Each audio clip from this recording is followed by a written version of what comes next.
Let's bow our heads and acknowledge the presence of the Lord. Heavenly Father, we thank you for gathering us today. Thank you, Lord, for the things that will be discussed. Give us the wisdom to be able to understand the issues that lie beforehand. And we ask, Lord, that each and every one may be guided by your Holy Spirit for your glory, Lord, because our mission here is to clean up our government, to rid the government of corruption, and we can only do this by your will and with your power, Lord. This we pray in Jesus' name. Amen. Please remain standing for the Philippine National Anthem.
Everybody may be seated.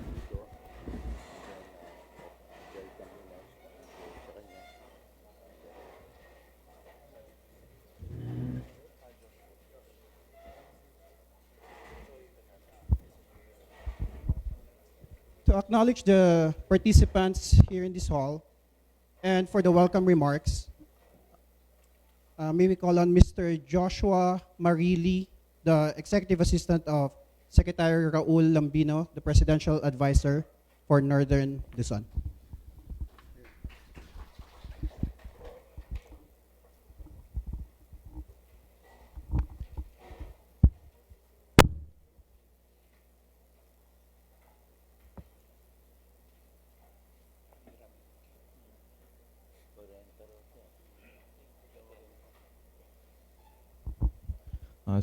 Pleasant afternoon to everyone.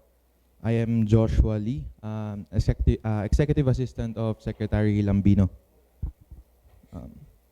Secretary Lambino was appointed as the Presidential Advisor for Northern Luzon last year, concurrent with his position as Administrator and CEO of Cagayan Economic Zone Authority. As much as he would like to be here, he would like to apologize because today he is in Cagayan with the President to attend to some urgent matters. So he tasked me to deliver his speech today.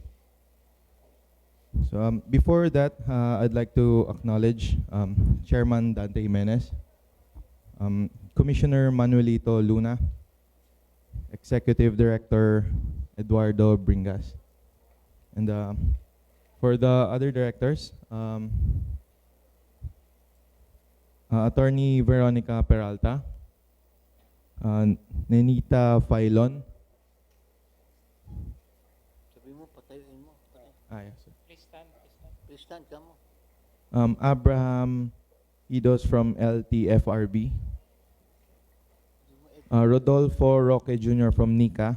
May we request that when your name is called, please stand so that you will be acknowledged. Can we start again, please?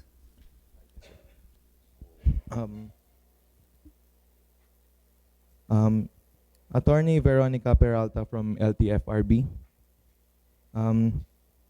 RD Nanita Filon from DBM.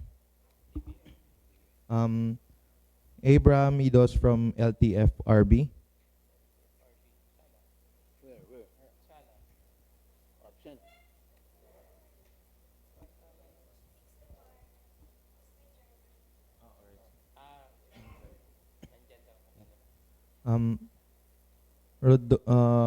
Rodolfo Roque Jr. from NICA.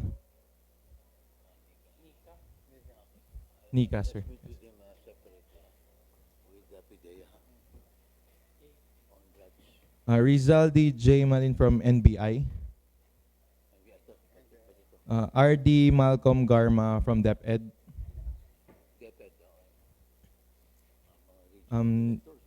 Mr. Ricardo Layug from LUPPO. Is that right? LUPPO. Ano yan? LU. Ano yung LU? La Union? La Union? LU, what's Lumabas LU? La Union? LUPPO, sir. LUPPO.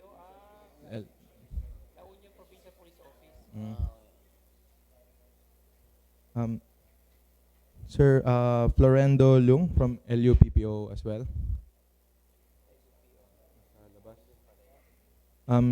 Sir Wilfredo Metro from BOC.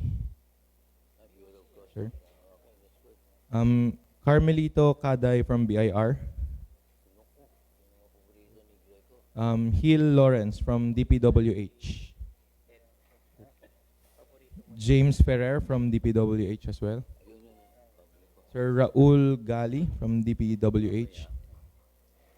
Renato Gagno from DPWH. Andres Nisser from DPWH also. Sir Virgilio Zamudio from DPWH. Hector Zabala, DPWH. Sir, Sir Luis Morales from PCG.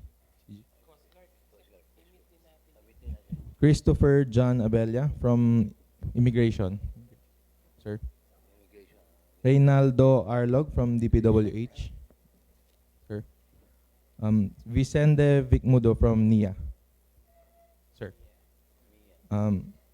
RD Telma Nilabaw from BIR.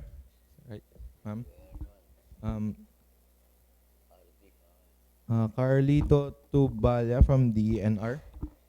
Sir. Merlin Dumo from LTO. Ma'am. Carlos Tayag from DENR. Sir. Arthur Blas from DFA. Sir. Emmanuel Diaz from DPWH. Sir. Richard Ragasa, DPWH. Sir. Clarence Rimando, DPWH as well. Sir. Antonio Estrada from EMB. Sir. Edwin Sanchez from DOH. Sir. Orlando Lorenzana from DA. Sir. RD Armando Ganal, DOST. Sir. Felicidad Gao from DOST. Director Raquel Espinosa, DOST. Sir Arnold Santos from DOST. Sir. RD Nestor Rilon from NEDA. Sir. From DTI, Ma'am Daria Mingarakal. Ma'am. RD Nicomedes Castillo from DSWD. Sir.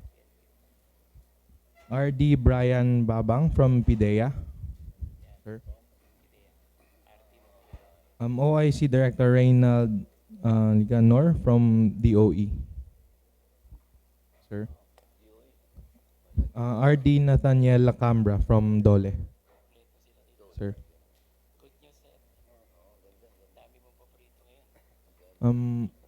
Sir Carlito Tubalia from DENR. Yeah, sir. Anyone else po na hindi na-acknowledge? Ma'am, from DA po, ma'am. Dar po. Hi, ma'am. And Sir Martin. Good afternoon, sir. BOC. Okay po. So, yes, sir. Bigyan mo ka envelope na ano, binibigay mo sa kanila. Kit, oh. Ito, kit. Yes, sir. Good afternoon, sir.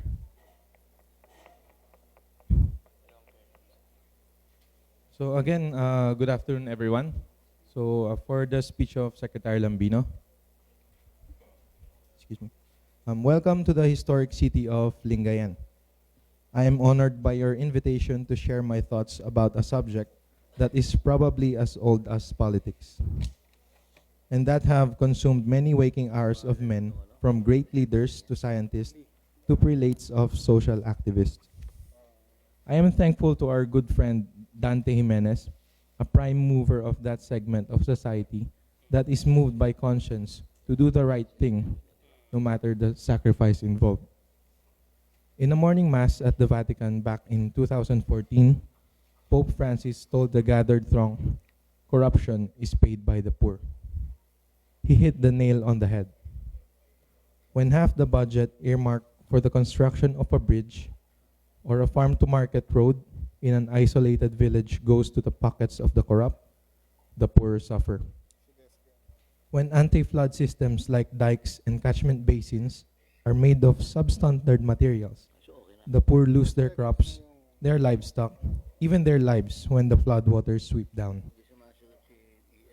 I can go on and on, but it is an exercise in self-flagellation during this Holy Week. We are hurting ourselves badly, and we are hurting the system of democracy in which we live. Corruption is much like cancer because it eats away at something we hold dear, which is our people's faith in democracy. And when we lose that faith, where else could we turn to? The worst case is that they do nothing. People grow indifferent. And we know that indifference is best breeding ground for corruption to grow. That is why I hold the PACC in deep respect and leaders like you in high esteem. You are not just the first line of defense the government can ever have to keep that faith in our hallowed system steady and unshaken. You are also its last line of defense, the metaphorical backline in football that enables the quarterback, in this case our beloved president, to do the thing he does best, which is to allow good governance to flourish. Someone said not too long ago that fighting corruption is not just good governance, it is self-defense, it is patriotism. I fully embrace this philosophy, and I am sharing it with you in the hope that we can bring patriotic fervor to our own version of war on corruption. But we have to take this fight to a higher level of commitment. The PACC is a small circle but active, of moral warriors in a single-minded pursuit of a goal. But we know the nature of political power. It is ephemeral. When a particular leader's term of office ends, a new one is elected to take his place. And in the transition to a new leader, it is possible that the PACC would not be accorded the same significant powers that today it is able to wield. The point I wish to make is this. The PACC's influence has to grow beyond the leader's term. Its mission shared and imbibed by an ever-growing circle in your communities, in your towns, in your regions, maybe even in the upper reaches of political and economic leadership. Fighting corruption has to be made a part of our culture. In the words of Delia Ferreira, Chair of Transparency International, integrity, transparency, and the fight against corruption have to be taught as fundamental values. As a conscience of society, the anti-corruption warriors have this burden to carry. And for all of us, we must carry this burden no matter the personal cost to us, for we cannot unload it when the going gets tough. Remember the statement that Albert Einstein, and I quote him as I conclude my remarks, he said, "The world will not be destroyed by those who do evil, but by those who watch them without doing anything." Thank you and welcome to all.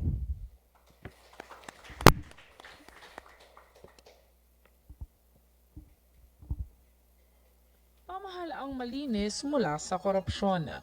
Isa ito sa mga pinangako ni Pangulong Rodrigo Duterte simula pa ng ligawan niya mga Pilipino noong eleksyon.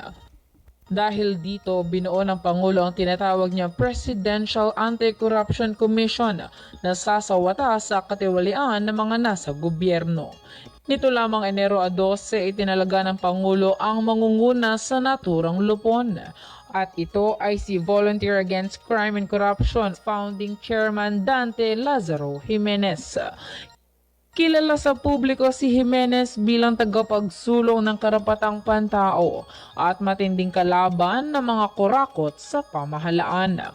Lingid sa kaalaman ng lahat na malalim at personal ang pinaghuhugutan ni Jimenez ng pagkakabuo ng Crusade Against Violence noong 1991 bago na itatag ang Volunteer Against Crime and Corruption noong 1998. Kontrobersyal ang naging pagkakapatay sa kapatid ni Jimenez na si Boboy taong 1990 dahil sa mistaken identity. Dinibdib ng kanyang ama ang pagkamatay ng kanyang kapatid na nagresulta sa maaga ring pagpanaw nito 1 taon lang ang nakalipas. Nang makita naman ng kanyang lola ang kabaong ng kanyang ama ay bumagsak ito dulot ng matinding kalungkutan at sumunod ring pumanaw makalipas ang 4 na buwan. Ang trahedyang naranasan ng kanilang pamilya ang nag-udyok kay Jimenez na maging advokasya ang pagsusulong ng karapatan ng isang simpleng mamamayan.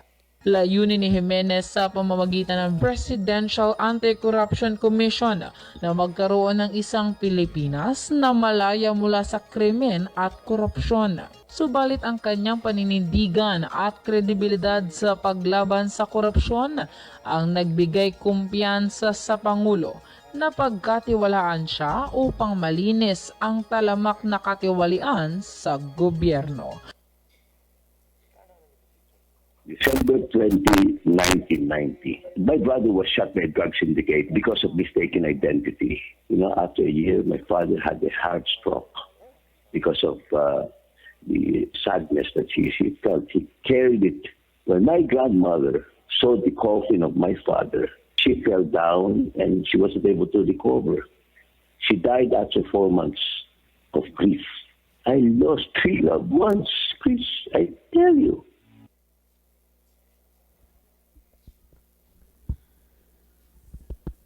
Ladies and gentlemen, the chairman of the Presidential Anti-Corruption Commission, Chairman Dante Lazaro Jimenez. Thank you very much. Thank you very much, Mr. Joshua Lee, the Executive Assistant of Secretary Lambino, a good friend of mine who was appointed by the President to head the Northern Luzon. So he is a member of the cabinet. He has a rank of secretary. My fellow officials in the PACC, Commissioner Manuelito Luna, palakpakan din natin siya. And our Executive Director, Attorney Ed Bringas. Attorney Bringas has been designated by the Commission and Bank of PACC to be the officer in charge for the whole Region 1 and, of course, Central Luzon for the Commission. So please take note of that. Commissioner Luna here is will take charge of, has been given the task of taking charge of Mindanao and Visayas. At the same time, in Bicol, I've taken over from him because I'm from Bicol, and Attorney Bringas is from Abra. So kababayan niyo po siya. Siya naman kasi po taga Zamboanga. Yung iba kong mga commissioners ay na-distribute na rin sa ibang mga lugar. Si Commissioner Greco Bellica sa National Capital Region at si Commissioner Contacto, siya ang aming in charge sa budget at siya po ang in charge sa adjudication at saka si Commissioner Rickson Chong. Anyway, thank you very much for your welcome remarks, Joshua. Please extend to Secretary Lambino my thanks, our thanks for this warm reception. I'm very happy that the regional directors. By the way, how many are regional directors here? The regional directors. Please stand up, please. I want to know. Okay. So, we would like to know because we want also to understand the situation of the other regional directors. Palakpakan po natin sila. Thank you very much. So, the rest are all representatives, correct? Correct, okay. Regional Director, PNP?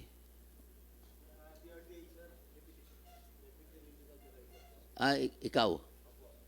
Deputy Regional Director. Wala si RD. Nasaan siya?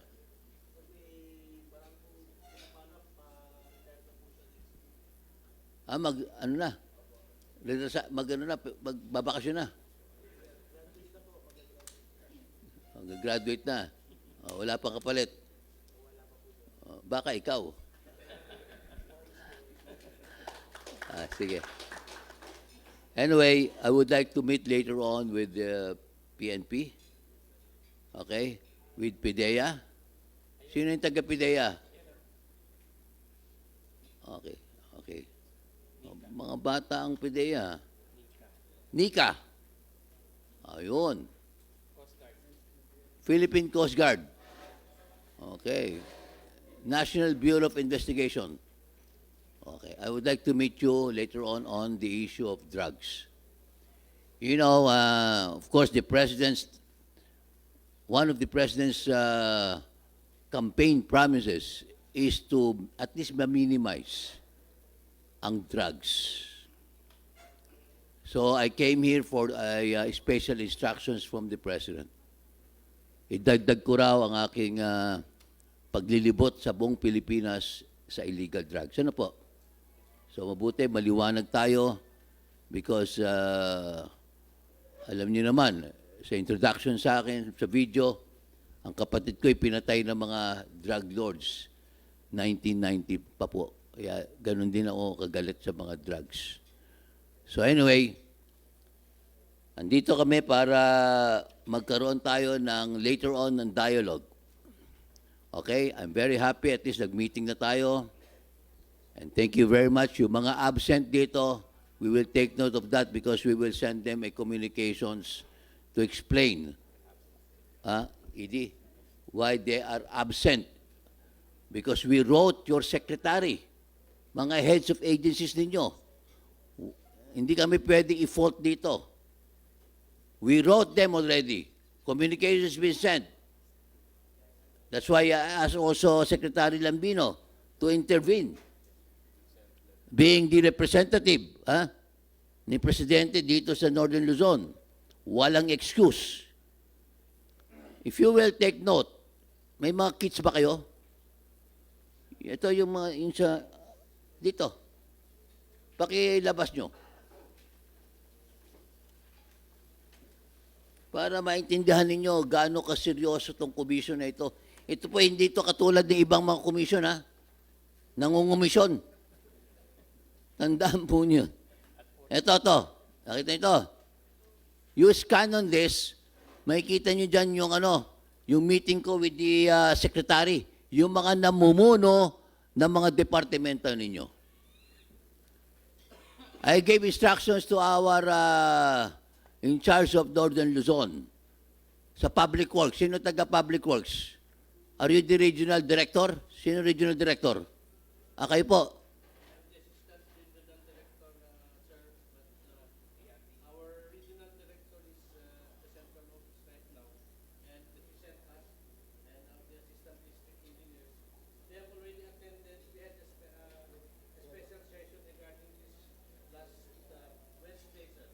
With Greco Belica.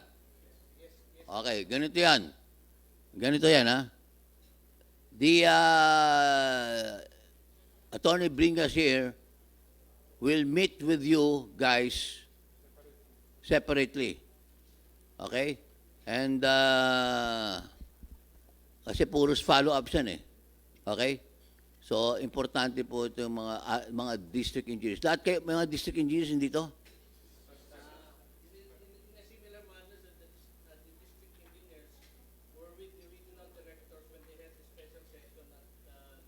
Hindi, sino mga district engineers ito? Ah, kasi assistant. Oh, sige, sige. Okay. Okay, noted.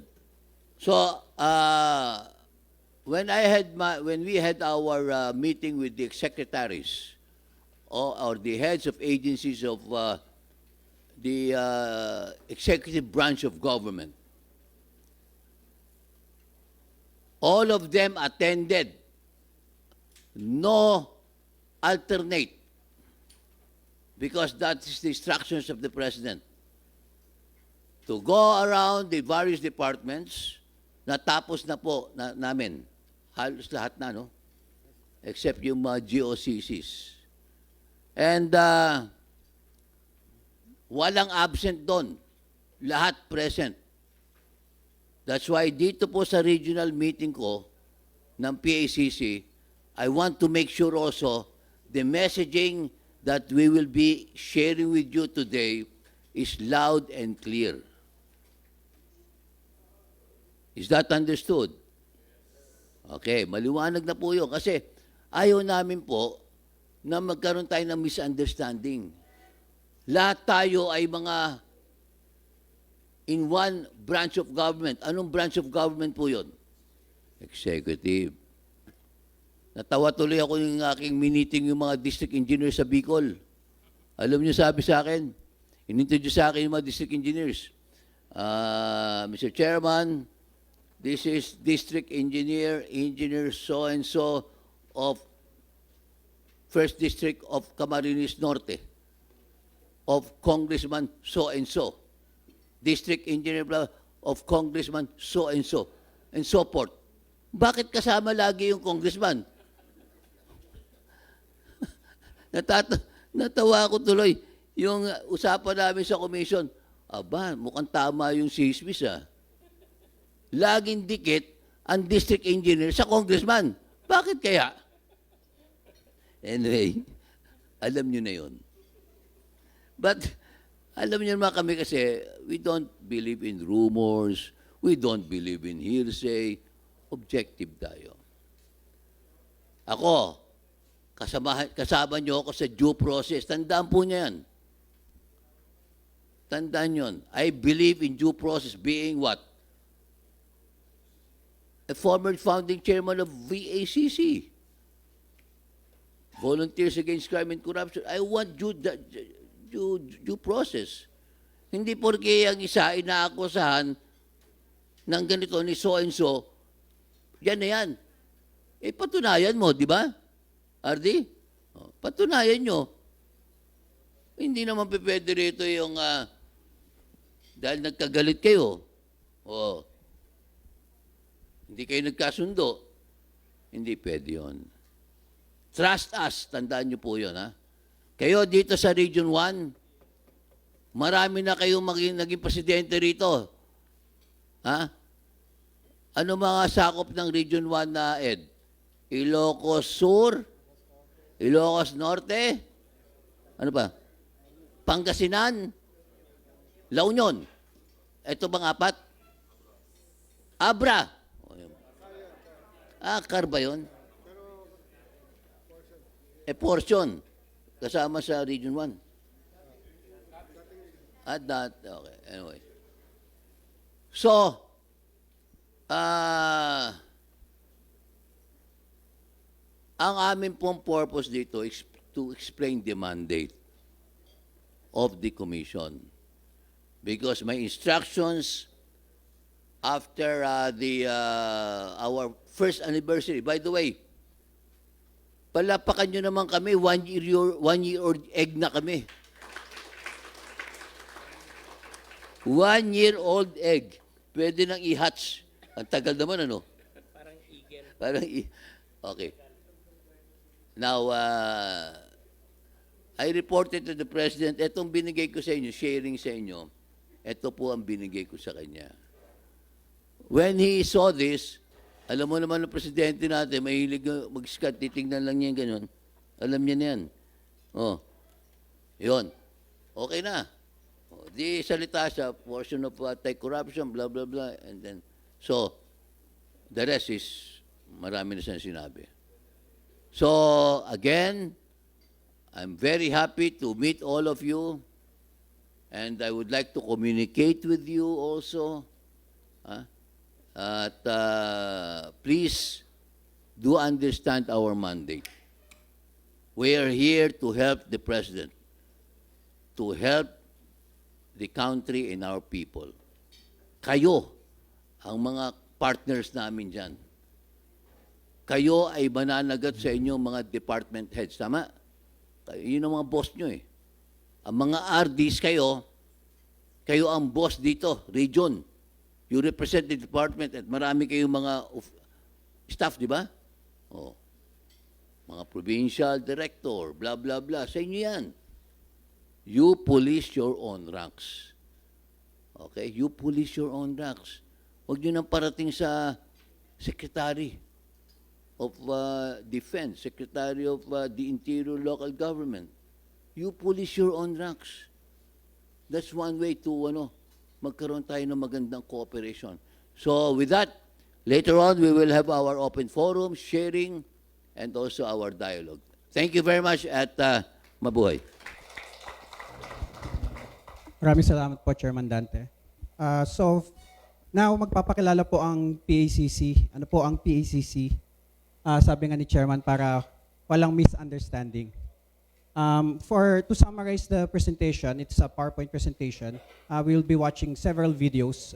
Next will be the Commission's powers and functions. Then lastly, the flow chart, how PACC handle complaints.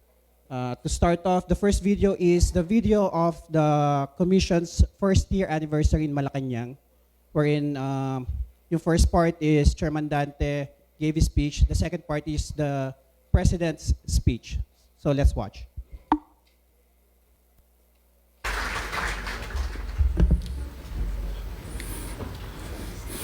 A pleasant day to everyone. The Presidential Anti-Corruption Commission feels honored and privileged to welcome our partners in government, guests and members of the media to this very special occasion, the first anniversary of the PACC. But let me start by thanking the President of the Republic of the Philippines, President Rodrigo Roa Duterte, for gracing this affair with his presence. His strong leadership and sincere commitment in fighting corruption in the country inspires the Commission to carry on and carry out its mandated tasks in assisting this administration in the fight against corruption in all levels of government. Before we start our report to the President, let us show two video presentations to our guests in this first anniversary of PACC.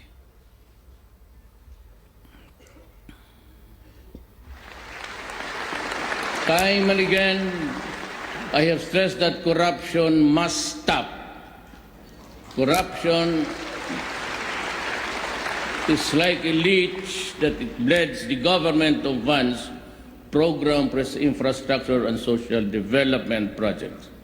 It saps the morale of dedicated and honest government workers, and corruption destroys those who succumb to its temptation, and eventually it is the innocent who will suffer and bear its horrible consequences. The love of money is corrosive, and sadly, the desire to make the easy kind of being imaginative and manipulative corrupts absolutely. Stolen wealth does not make the thief respectable. Neither will the trappings of wealth mask or cap the stink that thievery exudes. One day, justice will catch up with those who steal government funds. And when the day comes, it will be the public who will have its retribution.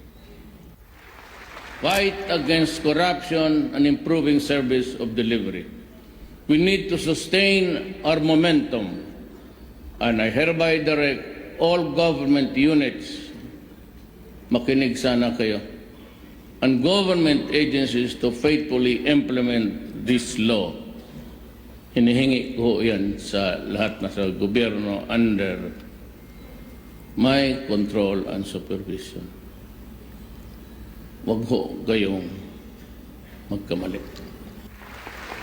Gusto ng tao, kayong yung binabayaran, make your living from the pockets of the people, and you have a lousy and corrupt bureaucracy. I have friends and political supporters whom I appointed to public office and then dismissed or caused to resign. I value friendship. Make no mistake about it, but it has its limits. It pains me to no end the loss of friendships, and that is why I appeal to you to help me in my cause so that our friendship will endure.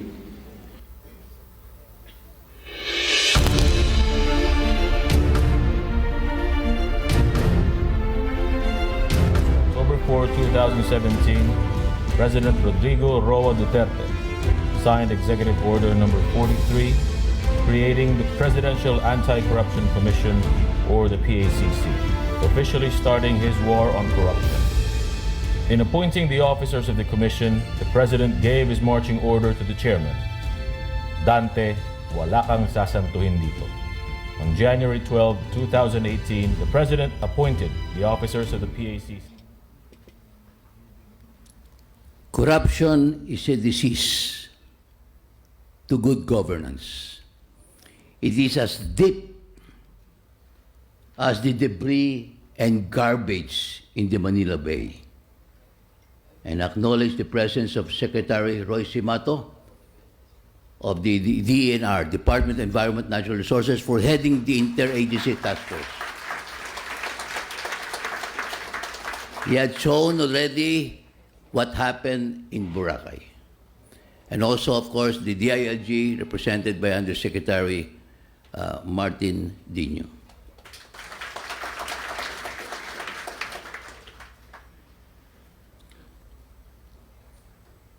Corruption also results to poverty, illegal drugs, crimes, and worst, even rebellion.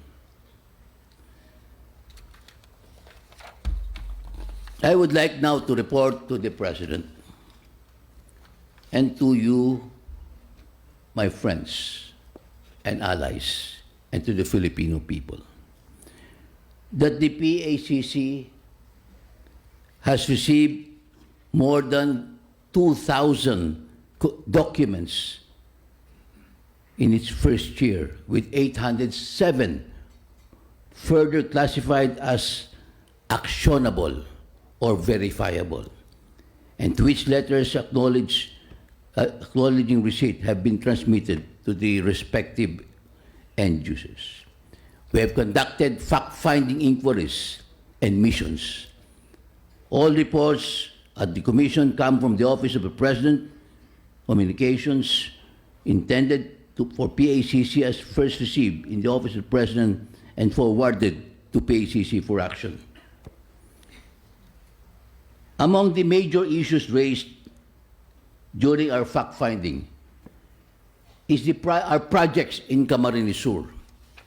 I would like to acknowledge the presence of Undersecretary Marvel Clavecilla of the Presidential Advisor on Bicol Affairs. He reported to us through the President the Bicol Medical Center in Naga City, Camarines Sur, where I come from, which had been derailed for more than 2.5 years. And also other projects there, like the infirmary, which is supposed to be used by the people of Calabanga, Camarines Sur, but now it's still a white elephant. The fish port, cold storage, and ice plant in Calabanga, Camarines Sur. All of this are inoperational until now. But in the Bicol Medical Center, the Department of Health already committed to support its funding for the facilities. During the first year, the Commission also conducted various missions and, of course, 6 Bicol missions. We have also 1 in Cebu, Visayas, 3 Mindanao missions, including missions to Cagayan de Oro, Davao, and Zamboanga. We have completed our meeting dialogues with all the departments and agencies, Mr. President. And we intend to continue on dialoguing with the other various departments.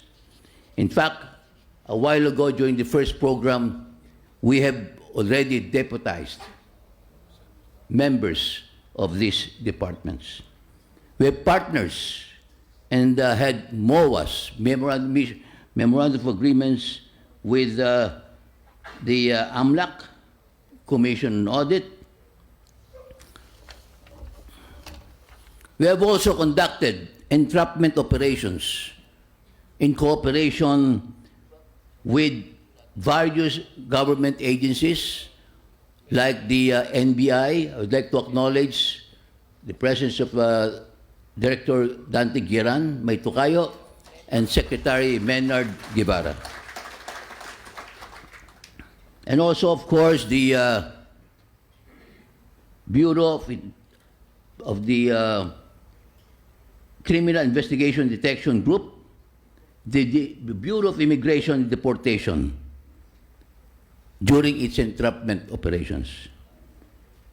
From a total of 4 entrapment operations, notable of which were the entrapments on extortion attempts of BIR personnel on June 25, 2018, and the NAIA jewelry smuggling activities on May 5, 2018. Early this year, the PACC worked with the Fugitive Service Unit of the BID. I would like to acknowledge the presence also of Commissioner Jaime Morente and his FSUs for capturing, Mr. President, a Chinese fugitive wanted in Beijing, China, of embezzlement of 11 billion pesos equivalent. And at this point, I would like to acknowledge the presence of His Excellency Ambassador Zhao Jinhua, who helped us also facilitate our cooperation with the Central Commission for Discipline and Inspection, or CCDI, our counterpart in Beijing, China. Let me now shorten my report. In conclusion, for this year, we would like to continue on meeting, dialoguing with the executive departments so that there will be no misunderstanding as per instructions of the President. And we have also assisted executive officers to work hand in hand with us. That's why a while ago we have to deputize about 40 representatives from the various agencies of government. We cannot do this alone. As the President has said, he cannot also do this alone. We have to pursue relevant measures for the President to propose to other branches of government such as Congress and the Judiciary to strengthen the resolve to fight against graft and corruption by passing laws, rules and regulations related to cases filed with the Office of the President against erring personnel in government. We have also to continue on having regional meeting, dialogues in the regions to bring the Commission and the President's message of stop corruption to the people in various regions of the country. And of course, we'd like to request to strengthen the executive orders issued on us, and also decent budget to be presented to the President for the PACC's annual operations. We intend also to complete the visits and exchange of visits with other Asian countries. Of course, we have started with Beijing and Hong Kong, who are competent in their anti-corruption campaign, and also to include studies, research, and training. Since the Philippines is a partner of the International Association of Anti-Corruption Authorities, IACA, and at the same time a signatory to the United Nations Convention Against Corruption, UNCAC, signed in December 9, 2003, and ratified in November 6, 2006. The PACC will pursue cooperation with international bodies like the United Nations in fighting graft and corruption. That ends my report to the President and to my fellow government officials, and of course to the Filipino people. Thank you very much, and mabuhay. So yung kit nyo po, yung pinalabas ni Chairman, that's basically the summary of the speech of the Chairman. The next part is the speech of President Rodrigo Duterte, wherein he also talked about the ease of doing business, red tape. Let's watch. Yeah, before that, may we ask the media later on to stay for a while because we will have a press con. Thank you. Ang lahat, ang Pangulo ng Republika ng Pilipinas, si Mayor Rodrigo Roa Duterte.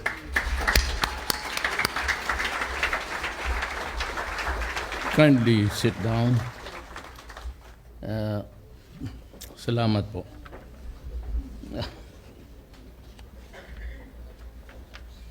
Until today,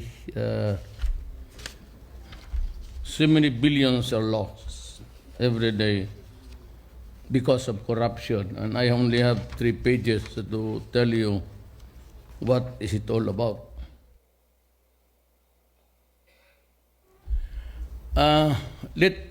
Let me relate to you, or narrate 2 events which happened during the last 4 months.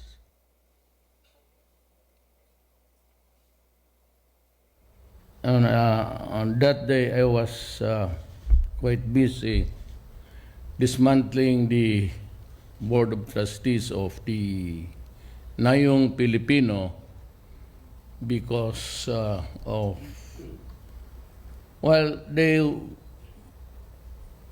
went into a contract and without any public bidding. And as everybody knows, I've always stressed bidding that is fair and just. Many a complaint about medicines purchases by the AFP hospital for the soldiers, and that there were some ghost deliveries in that file again. And here you are. It's not only about deliveries, but about money paying a none for the soldiers. Sabi, you can fuck with anything. Wag yung medisina sa tao para gumaling. The second was about 3 weeks ago, very cabinet meeting. It's not about DAR, or it's about, it concerned an office in the DAR, Department of Agrarian Reforms. and all my cabinet were there present. And there was this complaint that some of those applications for conversion came in almost 2 to 3 years. So I told Casticiones, maggawaan mo ako ng simplified yun, ease of doing business. Sinabi ko, and show it to us during the cabinet meeting, because if I find it good, then I can suggest the other departments to follow. And when he started to show, not his fault really. I'm not blaming him. But the way the bureaucracy is set up, it is really conducive to or for corruption to thrive. Ganon ang Pilipinas. And you have to, you would need a radical change overnight if you want corruption to stop. They are lost in a maze of so many requirements. Some are really stupid.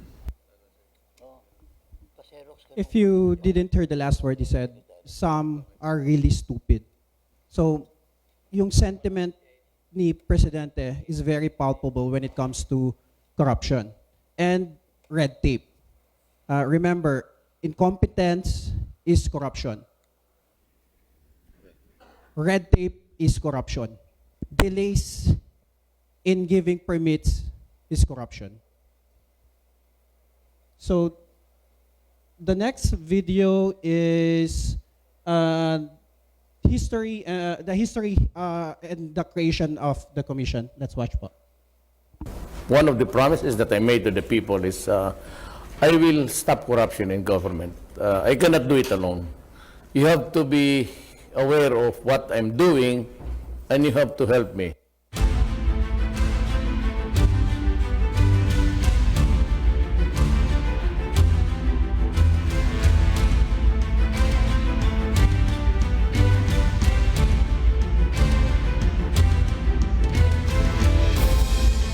October 4, 2017, President Rodrigo Roa Duterte signed Executive Order number 43, creating the Presidential Anti-Corruption Commission, or the PACC, officially starting his war on corruption. In appointing the officers of the commission, the President gave his marching order to the chairman, Dante, wala kang sasantuhin dito. On January 12, 2018, the President appointed the officers of the PACC, headed by anti-crime and corruption advocate Dante Jimenez, as the chairman of the commission with the rank of secretary. Secretary Jimenez is a former naval officer who served for 10 years before becoming the founding chairman of the Volunteers Against Crime and Corruption, or the VACC, after his brother was killed by a drug syndicate in December 1990. With him is Commissioner Rickson Chong, a lawyer from Sulu with more than 40 years of government service. He is a former NBI Deputy Director, an FBI graduate in Virginia, USA, and a graduate of the Australian Federal Police. Commissioner Gregorio Luis Contacto III is a CPA lawyer.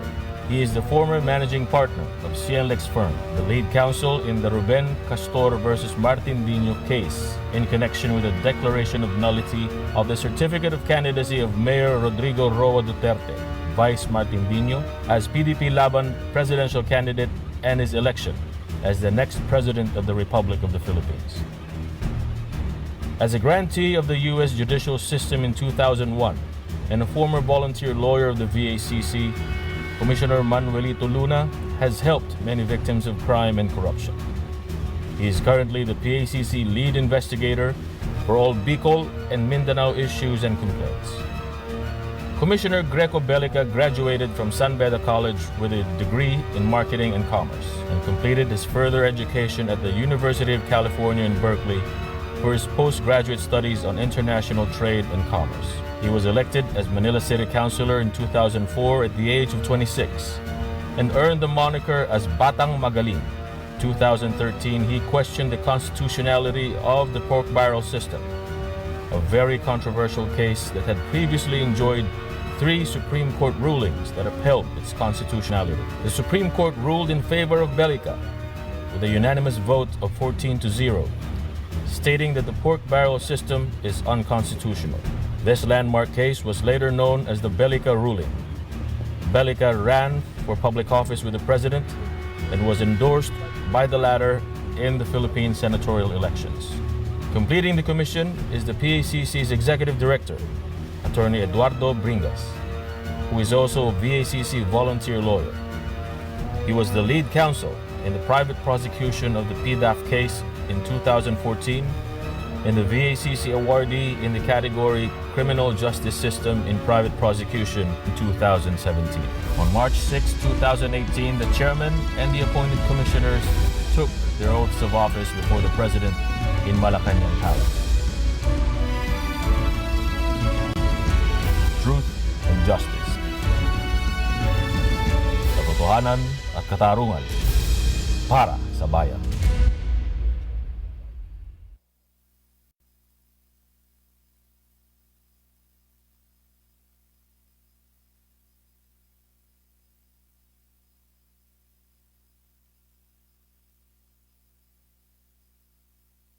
Hear and investigate cases on presidential appointees with salary grade of 26 and up, including all co-conspirators, may they be in government or private citizens.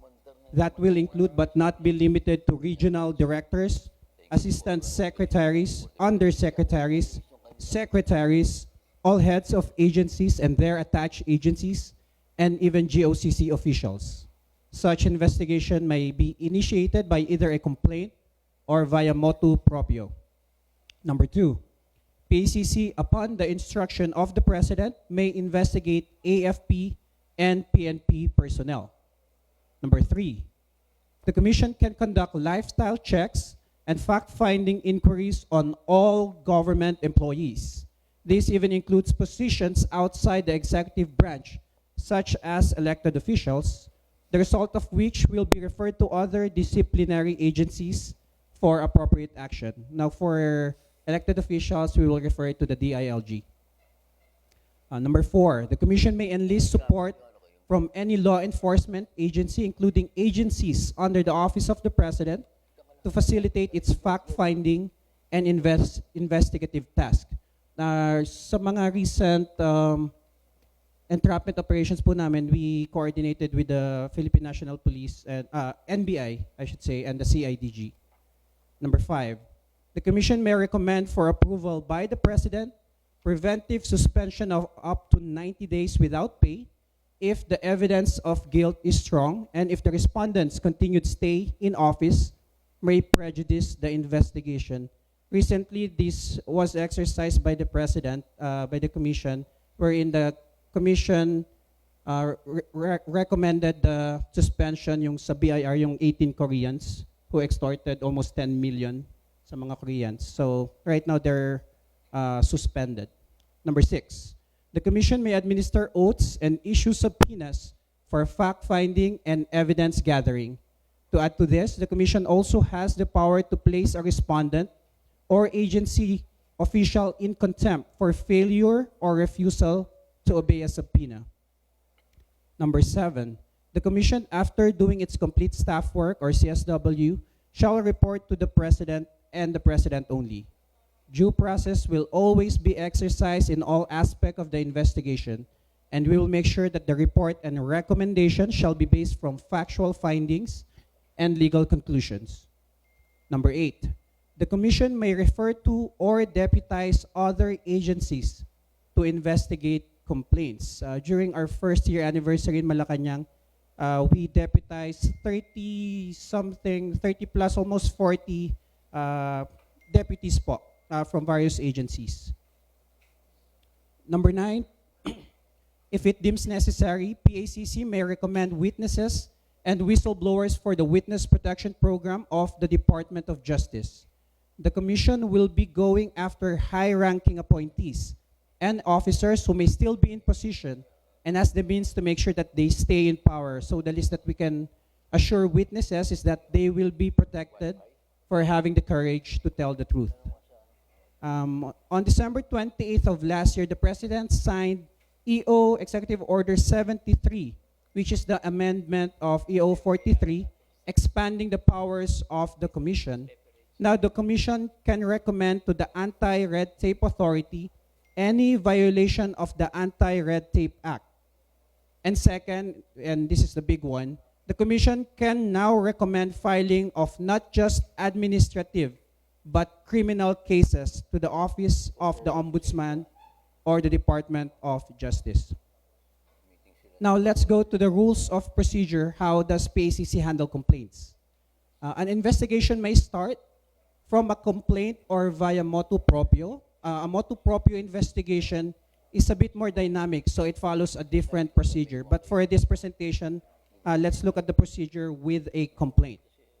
First, the Commission will assess its jurisdiction.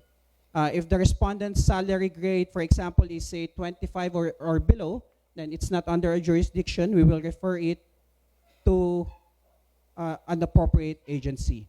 If the Commission has jurisdiction, however, then we will check for sufficiency in form and substance. In here, the Commission will assist the complainant in its compliance.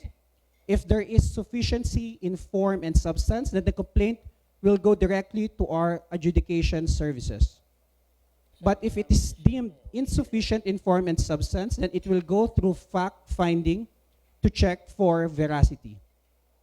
If our investigation services did not find any substantial evidence, the complaint will be transmitted to the NBank for possible dismissal.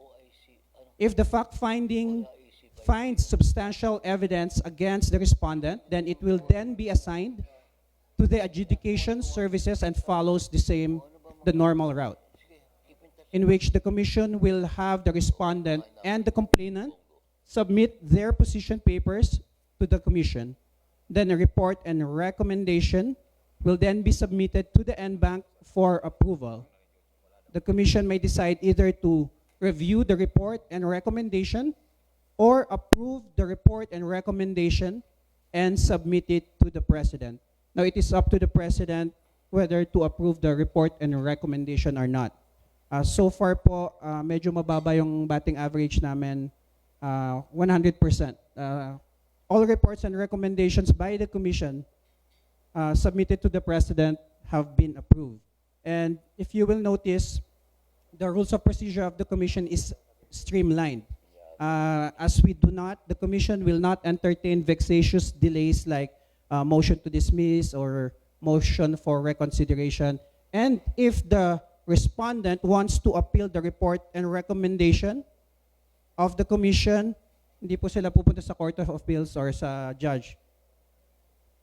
Kailangan nila mag-appeal sa Presidente kung papakinggan po sila. So that ends the presentation. Thank you for listening, and the Commission fervently asks your office to help be the highest example of leadership for the people. Thank you. Okay, so may microphone ba sila? Okay.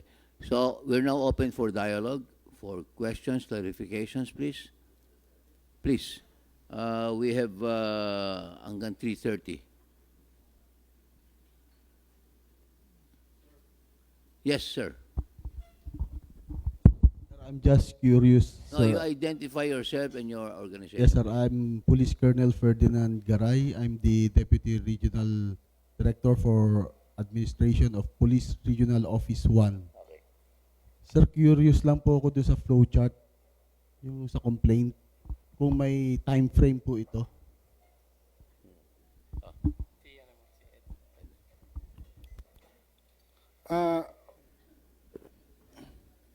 Yung procedure namin was streamlined, ano? So you're talking about time frame, no? If the complaint is already sufficient in form and substance, no, it goes. We will already file require the respondent to file an answer within 7 days from receipt, no? So after that, after receiving the the order to file an answer, we will have we will require both parties, yung respondents and complainant, to file their simultaneously their position papers. No? So after filing their position paper within 10 days, it is now subject for resolution. So if you check, it is streamlined that we can resolve the case in 1 month or less, no? Ganon kabilis yung proseso namin. But if the complaint is not sufficient, either in form substance, it goes through the fact finding. No, we just don't dismiss yung case, no? We will verify. Ang kaibahan nun is pag hindi nyo kompleto ibibigay yung complaint sa amin, matagal yung proseso, no? And since ang aming priority is yung mga kompleto na, yun ang napaprioritize sa mga cases, no? So, yung time frame na sinasabi nyo, no? We can resolve the matter, as I said, no? In 1 month or less, no? But of course, kung complicated yung case, it may take longer time, no? Did I answer your... Yes, sir. Maganda po kung ganun. Unlike doon sa ibang investigating agencies, matagal po. So, maganda po yung proseso nyo. Salamat po. You can rest assured na sa PACC walang parking fee. Kung naintindihan nyo yung ibig sabihin nun, no? Sino ba dito may experience na sa ombudsman? Walang parking fee sa amin, no? Lahat dadaan ng proseso, no? First come, first in. First in, first out, no?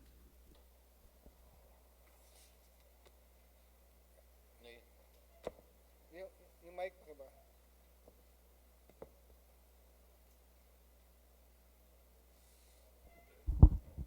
Good afternoon po. Hilda Austria from Philippine News Agency, Pangasinan Bureau. Sir, sa complaint po, saan po magrereklamo yung ating mga kababayan po? May office na po ba kayo dito sa Pangasinan or sa Region 1 or may hotline number po ba? And sir, sabi nyo kanina, kailangan naka-position paper yung complaint? Tama po ba yung pagkakaintindi ko? Ganito, no? We're still working out sa Office of President na magkaroon kami ng mga regional offices. So that's why we are going around, no? Kasi alam namin, hindi lang naman nakakoncentrate sa Metro Manila yung problema. Lahat yan, nakakalat kasi yung corruption is deeply ingrained sa ating sistema. But in so far as yung complaint niya is concerned, no? What you need to do is to just write a letter, no? Complete letter addressed to the President, tapos attention yung PACC, no? To the chairman, and then submit it sana file sa Office of the President, no? Now, if you can go directly to our office, well and good, no? Kasi you can bring your complaint there. Now, if it is not sufficient in form substance, our lawyers will assist you para ma-comply yun, no? Kasi we have been receiving, for example, pag hindi kasi kompleto, we issue yung notice to comply para yung mga kulang, isabitin nyo. Ganun yung proseso namin, no? Now, with regard to sa position paper, hindi po ganun, no? Yung first is may complaint muna, and then we will require them to file an answer, yung respondent within 7 days. Pagkatapos ng file ng answer, meron ng joinder of issues, alam na natin pinag-uusapan nila ang problema sa issue dun sa kaso, i-require namin both yung complainant and yung respondent to file yung position paper within 10 days from receipt of the order. Pagkatapos ng position paper, i-resolve na kagad namin, no? Wala na yung mga motion to dismiss, motion for bill of particulars, wala namang ganun-ganun, wala nang dilatory na mga motion. Ang gusto namin matapos kagad, admin case na naman to, commendatory kami kay Presidente, no? So that's why we need to have a complete staff work, kaya dapat at the outset, yung complaint should be sufficient in form of substance. Ano ibig sabihin ng sufficient in form of substance? Kapag hindi sumagot yung respondent, tigok na. I mean, pag hindi sumagot yung respondent, ang tawag natin sabi ng lolo ko, nalpas tinalpasin, no? tapos na yung kaso. No?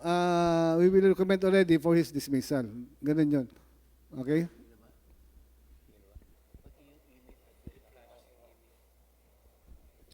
Ipa-flash din ulit mamaya ni EA JP Rania yung email address namin.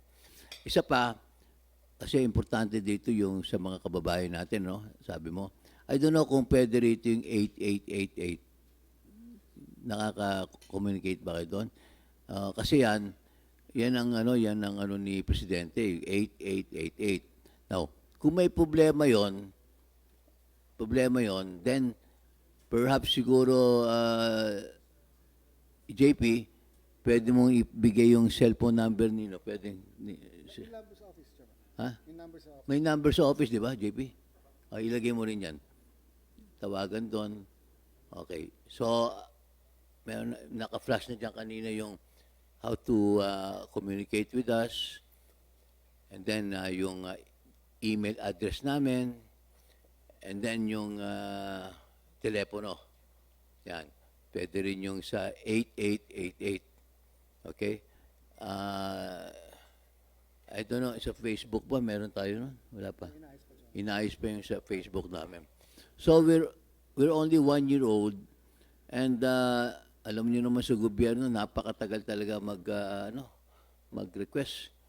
So, yan po isang weakness natin. So anyway, yung mga regional offices, I encourage you to receive complaints. Okay? Mga regional directors, kayo po sa PIA, PNA at yung sa PIA under the PCO, I think very soon we're working out with PCO Secretary Martin Antanar, magkaroon kami ng TV program. Okay, sa Channel 4. Kasi government yan no? Hindi ka na magbabayad. At saka radyo ng bayan. Meron ba ditong radyo ng bayan? Ayan. Meron din kaming nire-request na doon, na space man lamang. Para to explain to the people, coming rightly from us, di ba? Importante po yung communications. Okay? So, yun ang mga network na pwede natin gamitin. Malaking bagay po yung Philippine News Agency, PIA, at saka yung mga government owned radio stations. Thank you. Ano pa? Yes. Sige.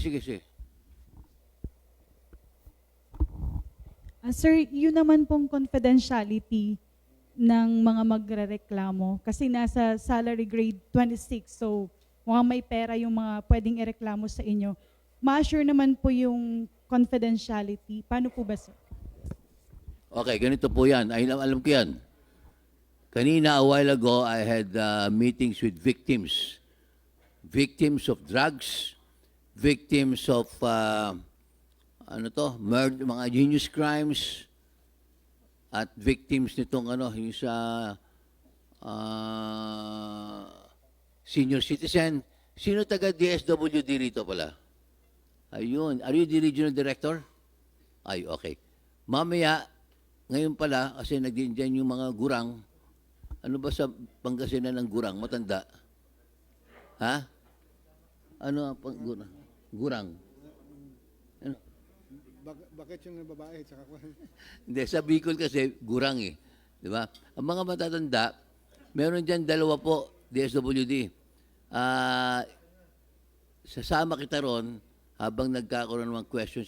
Dito naman mga lawyers ko Commissioner Luna and our Executive Director.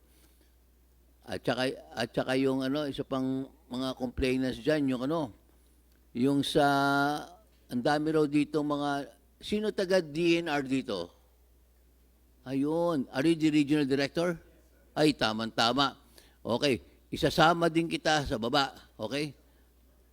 Okay. Kasi, kababayan mo okay.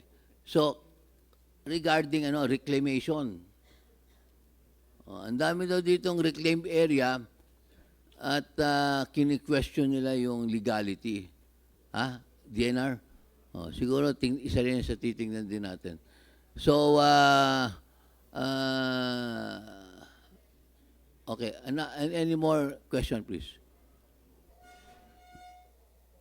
Okay, para wala tayong sisihan.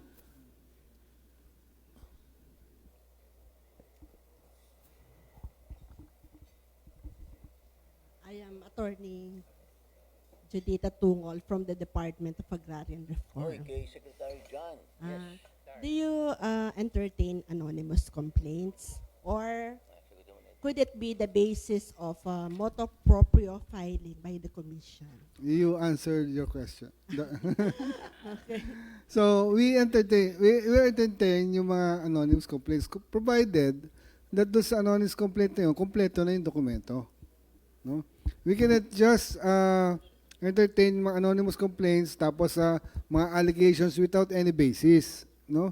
Kasi although we are in the our function is to investigate, of course we also need to protect yung mga maayos naman, no? We do away with mga harassment suits, mga ganon, no? So as you said, no, kung yung complaint, yung anonymous complaint is sufficient yung kanyang evidence, no? Yung form kami nang gumagawa, no? Kami na nagiging motu proprio. I'll give you an example, no? Meron isang case sa BOC na may nareklamo mismo ang BOC, no? But we required yung BOC na ayusin nyo, you should comply with yung form and substance. But because of time constraints, so we acted on ourselves to just act on it motu proprio, meaning that yung case was referred to the investigation division. Sila na yung nag-act as nominal complainant. So ganun yun, no? You can protect your identity, anonymous, but provided, siyempre, dapat substantial yung evidence na presentin nyo. Okay? Thank you.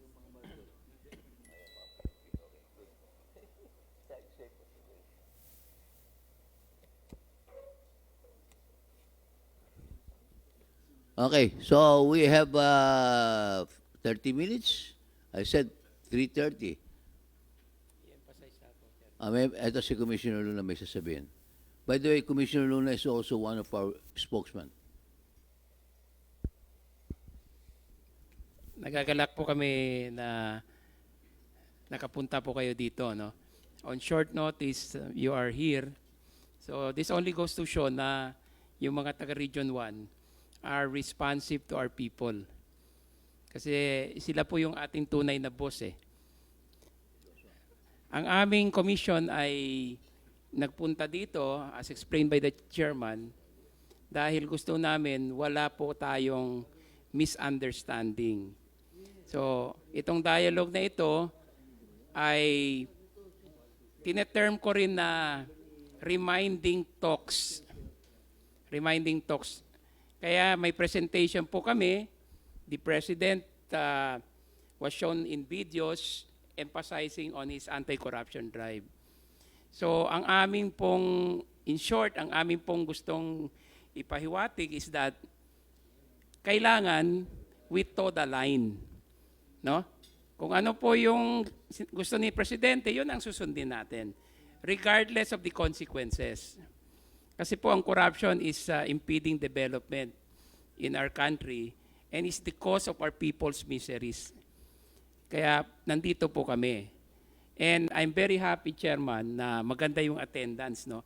This is one of the best, if not the best, no? Regional dialogue that we had in terms of attendance. Konti lang pong absent. No? So palakpakan po natin yung sarili natin. Despite the busy schedules, nandito po kayo. Now, ang isang gusto kong emphasize din, yung ease of doing business. While wala pa yung published IRR, sino bang taga-DTI dito? Ma'am, Regional Director po kayo? Okay, so can you apprise the body kung ano na po yung latest sa ease of doing business insofar as the region is concerned? Sa regional office. Sa regional office po, sir, incidentally, we have been doing some orientation already. We've been the resource speaker on the ease of doing business. Roadshows were done already in the region, sir. So, pinasubmit ba ng DTI yung compliance sa mga different agencies? Kasi may form yata kayo na dinidistribute to the different agencies so that they will be compliant with the ease of doing business law. Ginagawa na po ba yun?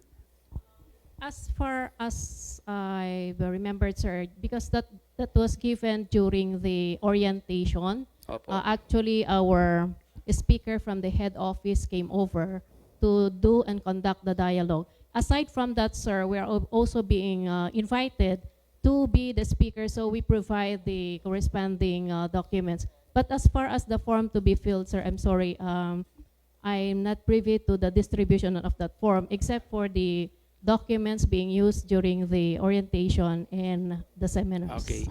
So, please, ma'am, help us Yes, sir. in this. Kasi gusto natin wala nang excuse yung ating mga fellow workers in government. Huwag na tayo mag-delay sa mga processing ng mga dokumento, requests and permits, no? Kasi meron tayong formula sa ease of doing business. 3720. So, bawal na po mag-delay ngayon. You will incur criminal and administrative liabilities just in case. And automatic po yung filing niyan by the ARTA, and under EO 73, binigyan din kami ng power to investigate and to refer violations of that law to the ARTA. At may go signal na po si Secretary Ramon Lopez as conveyed to our Chairman Dante Jimenez na pwede nang implement yung batas pending the issuance of the IRR kasi nag-take effect na po yung batas. Yes. This is a law champion no less by the President himself. Kaya po, mag-adjust na po tayo sa proseso, wala na pong delay so that we can better serve our people. Salamat. Yes, sir. Chairman. Okay. More questions, please? Siguro, the reason why we are going around in mga regions, no? As the chairman has said, you should police your own ranks. So, kaya namin in-invite din yung mga RDs kasi RDs, anong salary grade ng RD? Presidential appointees, right? So, the reason why we ask yung mga RDs, hindi ko inaano, no? Is because we also have the power to deputize.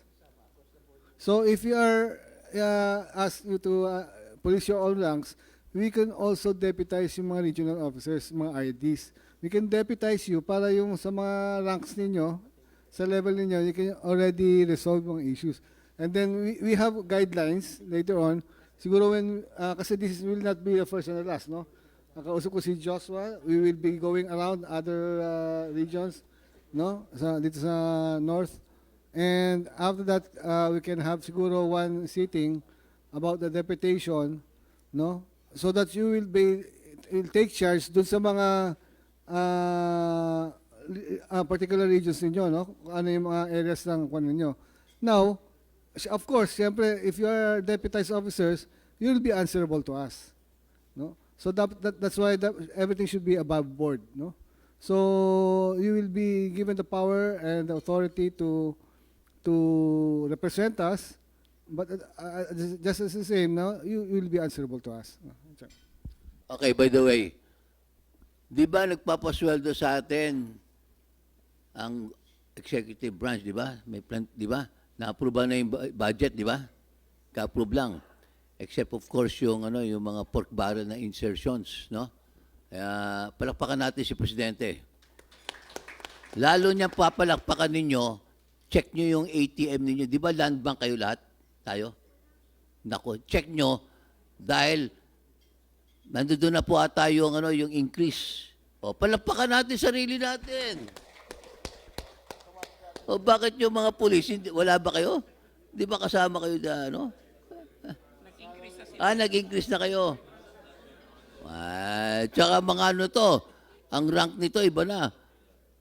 Police, colonel. Tama? Oh, yan ha. So happy lahat dahil ano to, January. So I understand equivalent na ng isang buwan nating sweldo, di ba? Retroactive. Oh, chinek na ng aming mga staff eh. Walang mga pera yan eh. Okay, so more questions please. Maganda tong Easter natin. Oh, sige. Sige po. Thank you. I am Nathaniel Lacambra, the Regional Director of Dole. Yes, at Dole. I heard the Executive Director mention about deputation. Is it the deputization that used to be done by the Ombudsman? Or ganun scheme ho ba yun? Kasi I have been in government for the last 37 years. Yung mga deputized ng Ombudsman noon, akala mo kung sino. Nadala-dala yung mga malalaking pamaypay na ID nila kung saan-saan na lang sila papasok sa mga opisina. I hope that would be avoided in case the commission deputizes NGOs or what have you. Thank you. We understand your your concern. What I mentioned earlier is that yung mga madedeputize, yung mga RDs tsaka no. So kung meron mo maggaganon, hindi naman siguro kayo yan, no? But of course, you are correct, no? We are also planning to deputize yung mga NGOs. But they will have to undergo strict accreditation, no? Andyan yung NICA, lahat yan, check natin yung background, check natin yung character niya, no? Hindi pwedeng yabang-yabang, no? Pag ganon sa amin sa commission, ako yung staff ko mismo, no? Medyo nagyabang ng konti, tinanggal namin ni chairman, no? Hindi pwedeng ganon kasi we are servants, no?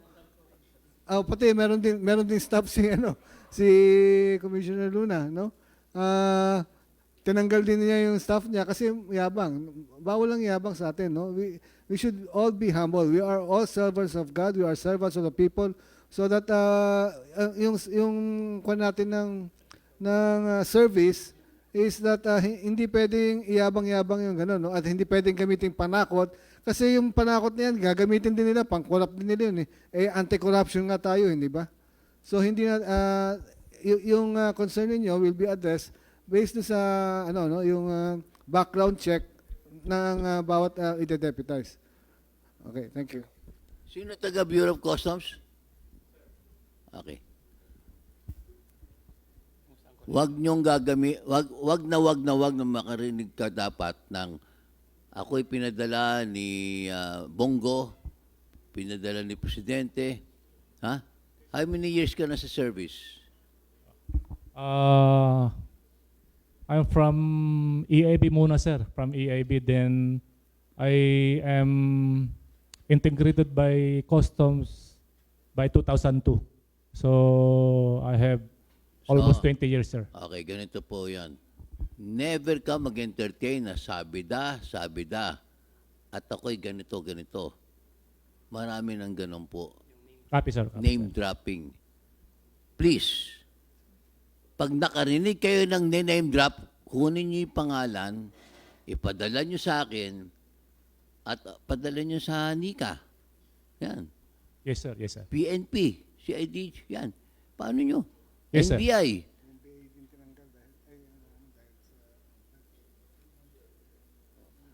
Sino taga BID rito?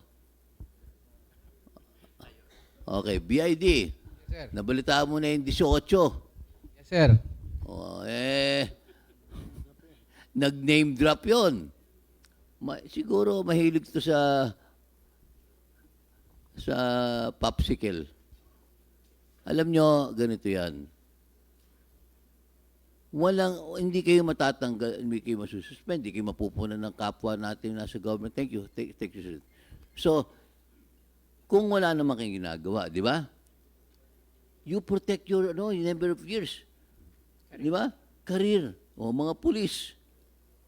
Please. Huwag kayong magpaano sa mga politiko. O, public works. District engineers. Nako. So, Sasayangin nyo lang yung mga ano nyo, career nyo. Imagine sa BIR. Sino BIR dito? Ikaw ba direktor? Nako, okay. Paborito ni Greco yan. Bili ka. Ang amo natin, isa lang. Dito sa region, kayo mga amo. At ang amo ninyo si Secretary Mark Villar, di ba? Ang Secretary, whoever that is. And then the foremost is of course the President, the Chief Executive. At of course, ang taong bayan. Tama? So, in unison, united tayo doon. Kaya nga, that's why kami naglilibot. Okay? So, more questions, please.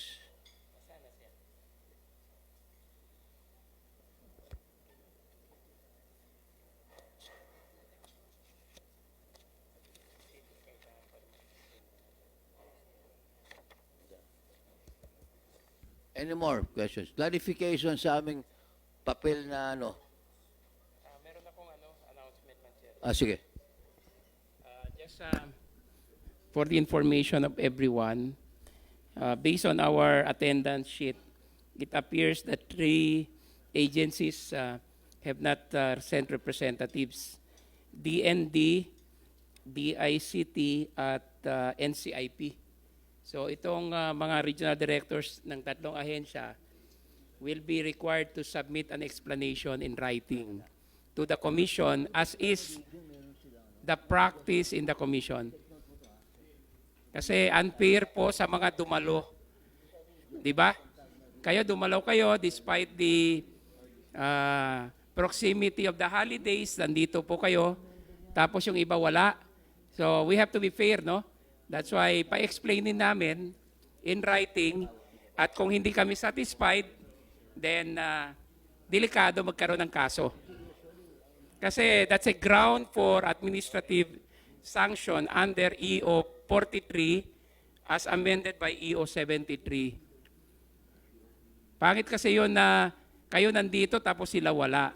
Now, but if the absence is justifiable, no problem. Those who send representatives, tapos justified yung absence ng ninyong artist, okay din yun. Ang ayaw lang natin yung ini-snub kami. Bawal po yun. Mortal sin po yung mag-snub ng aming meetings. Marami na kaming na-encounter na ganon, at mabuti na lang humingi sila ng apology and explain to us. Kasi nire-report po namin ito. All of this reached the President eventually. Kaya masaya kami dahil nandito po kayo. And kanina si Chairman, kinongratulate kayo for being here. So, yun lang po ang amin. No?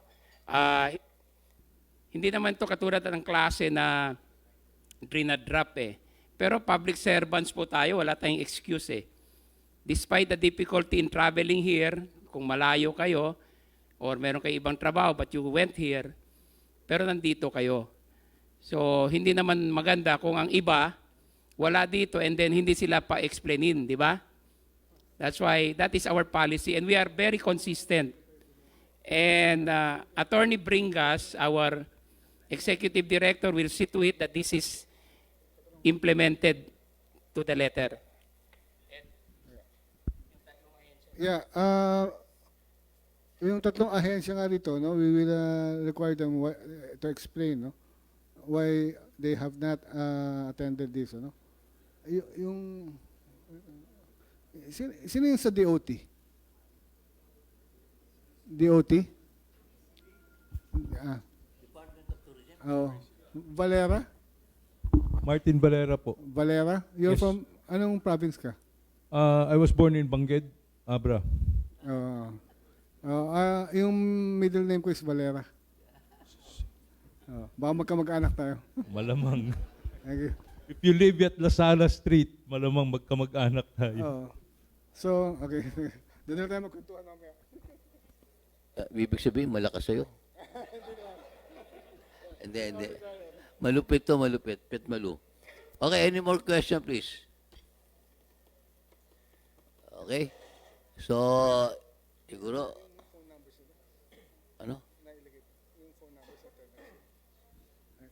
I don't know. Did you indicate yung mga numbers niyo, contact numbers sa Okay, good. So that is it. Kasi we will be communicating with you. Now, if you need my number, andyan yung staff ko, si Charlene, she will give you yung calling cards ko. Tapos, would you need yung certificate of attendance? Meron pa tayo na-prepare dyan, Mila? Okay, so doon na lang kina Mila, later on, yung certificate of attendance ninyo. Ito sa registration. Okay. Okay na.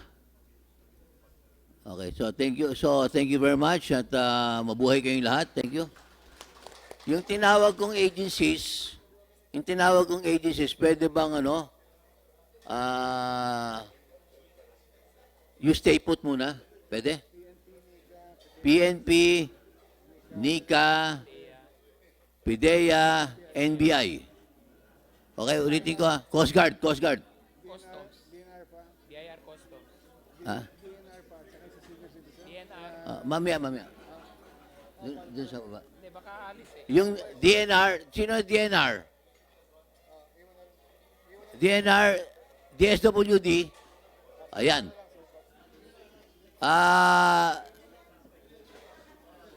Stay put lang kayo. Tsaka mag-photo ops tayo muna.